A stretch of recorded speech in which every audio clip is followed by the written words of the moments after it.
Tamil Nadu YouTube சேனலை காண வந்த விவசாயிகள் அனைவருக்கும் வணக்கம். நம்ம எங்கே இருக்குன்னு பார்த்தோம்னா திண்டுக்கல் மாவட்டம் ஒட்டஞ்சத்திரம் தாலுக்கா சாமியார் புதூருங்கிற கிராமத்தில் இருக்கிறோம். இப்போ நம்ம இங்கே ஒரு விவசாயிக்கு 2 வருஷம் ஆன பாக்குக்கு பட்டாம்பூச்சி பாசனம் அமைச்சிருக்கிறோம். இதை பற்றியான டீட்டெயிலாக பார்க்க போகிறோம். நம்ம இப்போ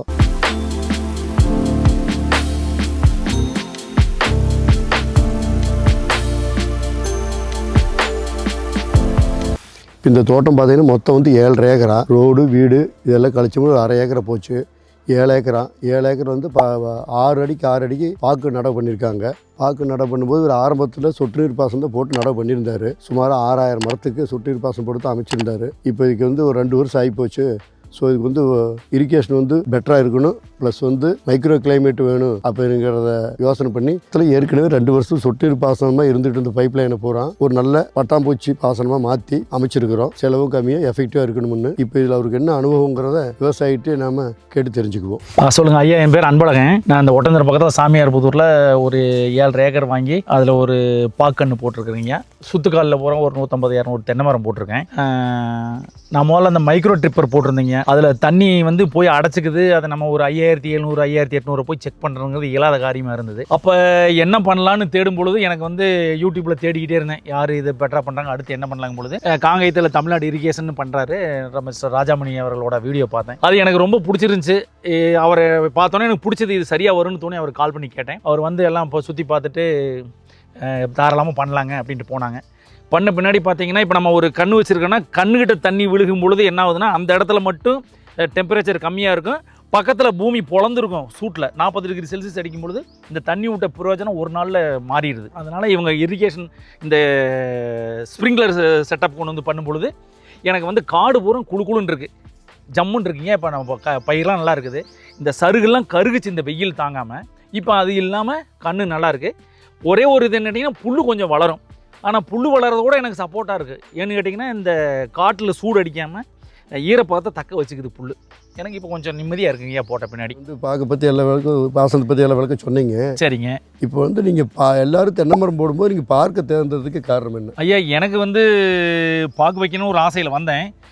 எல்லாரும் தென்னை மரம் வச்சிருக்காங்க, நம்ம புதுசாக போடுவேன்னு பார்க்க போட்டேன். ஓ ரைட், ஓகே. கொஞ்சம் மாற்றி இருக்குமே அப்படிங்கிறது. தென்னை மரத்தோட பாக்கு லாபகரம்னு சொன்னாங்க நண்பர்கள் சிலர். அந்த சத்தியமங்கலம் தாளவாடி சைடெல்லாம் பண்ணிக்கிட்டு இருக்காங்க. ஓகே.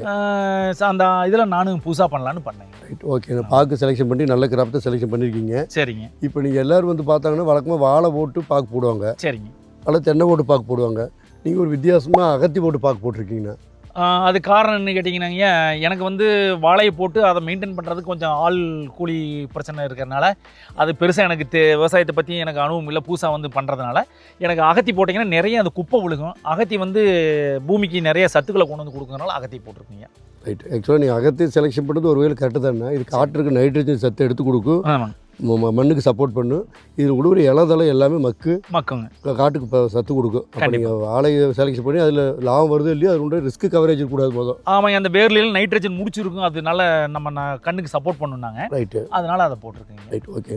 அடுத்து வந்து நீங்கள் அந்த புல்லு நல்லா முளைச்சிருக்குது. சரிங்க. கவரேஜ் ஆகுங்கிறீங்க. சரிங்க. ஆனால் நிறைய விவசாயி வந்து இந்த புல்லு வந்து எதிரியாக நினைக்கிறாங்க. சரி. இது முதல் களைக்குள்ளி வச்சு அடிக்கணும், இது காலி பண்ணணுங்கிட்டு குறிக்கோள் இருக்காங்களே. சரிங்க. நீங்கள் அப்படி களைக்குள்ளியில் அடிக்கலையே?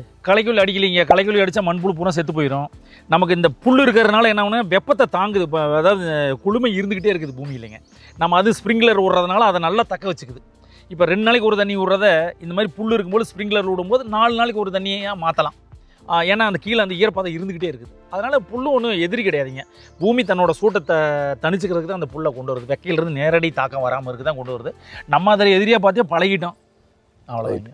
மனிதனுக்கு ஆடை மாதிரி ஆமாங்க பூமிக்கு வந்து கண்டிப்பாக கலை வந்து ஒரு போர்வை. கட்டாயமாங்க. இது டெம்பரேச்சரை மெயின்டைன் பண்ணிக்குது. இரிகேஷன் பண்ண வேண்டியது வேலையும் குறைச்சிக்குது. கண்டிப்பாக. இது ஒரு லைவ் மல்ச்சு. கட்டாயம் உண்மை. இது இயற்கை விவசாயத்தில் சொல்கிறீங்க, முக்கியமாக சொல்கிறாங்க எப்பவுமே வந்து பூமி காய விடக்கூடாது. கரெக்டுங்க. மொட்டையா அப்படி ஏதாவது எல்லா பக்கம் முடியாட்டி கூட பரவாயில்ல, அட்லீஸ்ட் மரத்துக்கிட்டையாவது நீங்கள் லைவ் மல்ச்சு பண்ணுங்கள். அல்லது அட்லீஸ்ட் வேஸ்டான கூட கொண்டு வந்து போடுங்க. அந்த இடத்துல வந்து மைக்ரோ கிளைமேட் ஆகி உங்களுக்கு வந்து உள்ள இருக்கிற மண்புழு வளர்ச்சி. மற்றவங்க இந்த மார்க்கெட் விவசாயம் பண்ணுறவங்களுக்கு வேணா இந்த வெங்காயம் தக்காளி இந்த மாதிரி போடுறவங்களுக்கு வேணா அது ஒரு கண்ணை வளவிடாமல் பண்ணிடும் அப்படின்னு நினைக்கிறாங்க. ஆனால் நமக்கு அப்படி இல்லை. நம்ம மரப்பயிர் பண்ணியிருக்கிறதுனால சுற்றி இருந்தால் இது ஒன்றும் புல்லு கண்ணு வளர்ச்சியெலாம் ஒன்றும் அப்படிலாம் ஒன்றும் பாதிச்ச மாதிரி எனக்கு தெரியலங்க. அது நல்லா தான் வளரும். ஆனால் நான் வந்து பார்த்தப்போ ஒரு தடவை ப்ரெஷ் கட் வச்சு அடிச்சு ரொம்ப அதிகமாக போச்சு, ப்ரெஷ் கட் வச்சு யூஸ் பண்ணுறேன்னு நினைக்கிறேன். ப்ரெஷ் கட் ரொம்ப அதிகமாக வளர்ந்துச்சு. ப்ரெஷ் கட்டர் வச்சு யூஸ் பண்ணிட்டு அந்த புல் அப்படியே அது பெட்டாக மாறுது. அது வெட்டி அதே மேலே மூடிடுறோம். அது வெட்டி அப்படியே அங்கேயே விழுகிறனால என்ன ஆகுதுன்னு கேட்டிங்கன்னா கொஞ்சம் களிமண்ணாக இருந்தால் கூட அந்த இடம் மாறுது உங்களுக்கு. ஏன்னா அது மேலே மிதிச்சு போகிறது ஈஸியாக இருக்குது. நாலு கழிவு சேர்த்துட்டே இருக்கு மண்ணில். ஆமாம், கண்டிப்பாக அது சேர்ந்துக்கிட்டு இருக்கும்போது பூமியே நல்லா மாறிடுது உங்களுக்கு. அப்போ நீங்கள் அது எல்லா வகையிலுமே நீங்கள் மண்ணுக்கும் பாதிப்பு இல்லாமல், மரத்துக்கும் பாதிப்பு இல்லாமல், கண்டிப்பாக உங்களுக்கும் பாதிப்பு இல்லாத விவசாயம் தேர்ந்தெடுத்துட்டீங்க. கண்டிப்பாக பாசனத்தையும் அது மாதிரி எளிமைப்படுத்திட்டீங்க. பாசனம் வந்து இது போட்ட பின்னாடி எனக்கு நல்லா இருக்குது. இந்த அடப்பு பிரச்சனை இல்லை. ஒன்னொன்னே நீங்கள் ஒரு 5700 ட்ரிப்பர் போட்டுருக்கிறோம்னா நீங்கள் எல்லாத்தையும் போய் கீழே உட்காந்து அது புல்லுக்குள்ளே நம்ம தூக்கி பார்த்துக்கிட்டு இருக்க முடியாது, தண்ணி விழுகுதா விழுகலியான்னு. கரெக்ட். நீங்கள் என்னதான் ஃபில்டர் போட்டாலும் அது ஃபில்டர் ஆவறதில்ல. நிறைய பாசனம் போய் காலப்போக்கில் அது அடைச்சிருது. இது அப்படி இல்லை, நின்றுகிட்டே பார்த்துக்கலாம். நமக்கு நின்று பார்த்தாலும் பட்டாம்பூச்சி பாயுதா இல்லையானு கண்டுபிடிச்சிடலாம். அப்படியே ஒன்று இவங்க போடுற மெத்தடில் வந்து ஒன்று அடிக்கலாம், இன்னொன்று அடிக்கிற மாதிரி தான் கவர் பண்ணி போடுறாங்க. ரைட். அப்போ ஒன்று இது ஒரு தண்ணிக்கு பாயாமல் போச்சுனாலும் 2 தண்ணிக்கு பாயாமல் போச்சுனாலும் அதனால அந்த கிராப் அஃபெக்ட் ஆகாது. அந்த பக்கத்தில் இருக்கிறதே கவர் பண்ணிடுது. அதனால இது நல்லபடியாக நல்லா இருக்கும். இப்போ இதை விட என்னன்னு கேட்டிங்கன்னா, நான் வந்து இது போட்டு இதுக்கு மேலே ஆட்டோமேஷன் பண்ணிக்கிட்டா இன்னும் நமக்கு வந்து விவசாயிகளுக்கு ரொம்ப எளிமையாக இருக்குது பயிர் பண்ணுறது. அதான் எனக்கு தோணுங்க. இப்போ மரங்களை வளர்க்குறதுக்காட்டி எல்லாத்துக்குமே ஆட்டோமேஷன் நல்ல சப்போர்ட்டாக இருக்குங்க. இதோடு சேர்த்து அதை பண்ணிக்கிறது புத்திசாலித்தனம். ஸ்ப்ரிங்க்லர் போட்டுட்டு ஆட்டோமேஷன் பண்ணிக்கிறது மிகச்சிறப்புங்க. நிம்மதியாக இருக்கலாம். விவசாயிக்கு வந்து எவ்வளோ ஒரு 90% வேலை மிச்சம். நிம்மதியாக இருக்கலாம். அதை போட்டாங்க. தண்ணி பிரச்சனையும் இல்லை, மன பிரச்சனையும் இல்லை. கட்டாயமாங்க. நம்ம காட்டுக்குள்ள நடக்கிற வயசான காலத்தில் உள்ளே வர்றோம் போகிறோம், அது நிறைய இது இருக்குது. இதில் அதிலிருந்து விடுதலைன்னா நீங்கள் ஆட்டோமேஷன் பெஸ்ட். அடுத்து பக்கமாக ஆட்டோமேஷன் அமைக்கலாம்னு இருக்கிறீங்க. கண்டிப்பாங்க, ரெடி பண்ணிக்கிட்டு இருக்கீங்க. அது அடுத்த வேலை அதான் பாருங்க. ரைட். அடுத்த ப்ராஜெக்ட் அதான் பண்ணிட்டு அடுத்து அறுவடை மட்டும் தான் பார்க்கணும். கண்டிப்பாங்க. ஆனால் இப்போ நம்ம போட்டு 2-3 மாதம் ஆகி போச்சு. சரிங்க. ஸோ நீங்கள் எப்படி பயன்படுத்திட்டீங்க, இதோட ப்ளஸ் மைனஸ் என்னங்கிறது கேட்கத்தான் வந்தேன். கண்டிப்பாங்க. இப்போ நீங்கள் வந்து நாங்கள் அமைச்சு கொடுத்துருக்கிறத விட நீங்கள் இன்னும் பக்காவாக யூஸ் பண்ணிட்டு இருக்கிறீங்க. கண்டிப்பாக. இந்த கலை மேனேஜ்மெண்ட்லேயும் சரி, பாசன மேனேஜ்மெண்ட்லேயும் சரி, சொட்டு நீர் பாசனத்துலேருந்து ப்ளஸ் மைனஸ் எல்லாம் சொல்லிட்டீங்க. கண்டிப்பாக.